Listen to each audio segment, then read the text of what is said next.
ఏదైనా vitamin C are multivitamins ఇలాంటివి ఏమైనా సజెస్ట్ చేస్తే నేను రీసెర్చ్ చేసి అంటే ఏ ప్రాబ్లమ్స్ వస్తాయి లేకపోతే దీనివల్ల ఏ లాభాలు ఉన్నాయి అనే దాని మీదే రీసెర్చ్ చేసిన తర్వాతే నేను ప్రతిదీ వీడియో చేస్తాను అనమాట.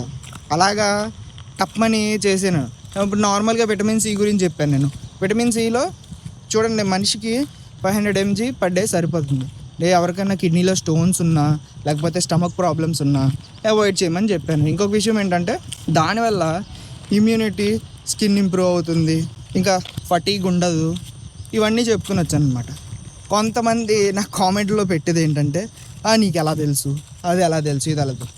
కోవిడ్లో నీకు ఇమ్యూనిటీ పెరుగుతుందని ఒక బిల్ల వేసుకోమంటే ఎటు ఆలోచించకుండా టపామని మింగేసి చపచపమని చప్పలించేసి అప్పుడు గుర్తురాలా ఇవన్నీ.